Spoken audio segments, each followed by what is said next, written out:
जर मी तुम्हाला सांगितलं, की पटना शहराच्या मध्यभागी असलेलं हे मैदान इंग्रजांच्या काळात घोड्यांचं रेसकोर्स होतं आणि आज बिहारच्या राजकारणाचं एक धडधडतं हृदय.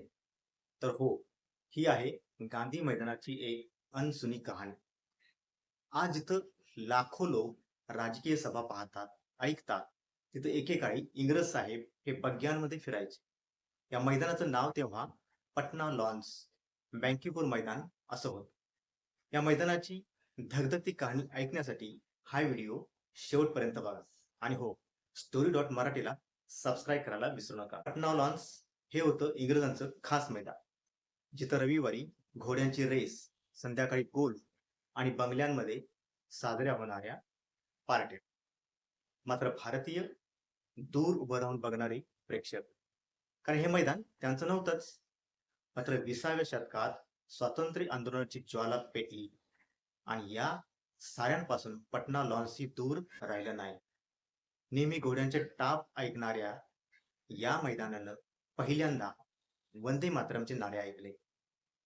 18 जानेवारी 1947 म्हणजे स्वातंत्र्याच्या आधी काही महिने महात्मा गांधी हे बिहारच्या पटनामध्ये आले आणि याच मैदानावर एक महासभा घेतली.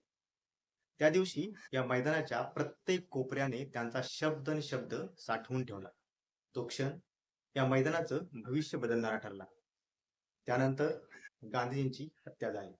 संपूर्ण देश थरथरला आणि मग त्यांच्या स्मृतीला अजरामर करण्यासाठी या मैदानाचं नाव बदललं गेलं. पटना लॉनचं नाव झालं गांधी मैदान. भारतीय स्वातंत्र्याचं ते एक प्रतीक बनलं. आज इथे उभी असलेली उंच गांधीजींची प्रतिमा नेत्यांना सांगते, जनतेसाठी काम करा. आणि मग सुरू झाला गांधी मैदानाचा नवा प्रवास. इथे झालेल्या सभा, आंदोलनं, किती सरकार आली, गेली, पण गांधी मैदान कायम उभं राहील. दुर्गा पूजा, छठ पूजा असो, पुस्तक मेळा असो की निवडणूक मोहीम, गांधी मैदान म्हणजे बिहारचं एक धडधडतं हृदय झालंय. आज या मैदानाभोवती हायकोर्ट, विधानसभा, जंक्शन सगळं नवं आधुनिक पटना उभं राहिलंय.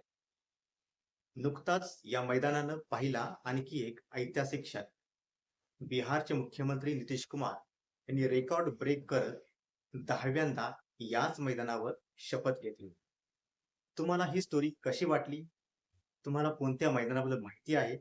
ते तुम्ही कमेंटमध्ये सांगा. आणि हो, स्टोरी डॉट मराठीला सबस्क्राईब करायला विसरू नका.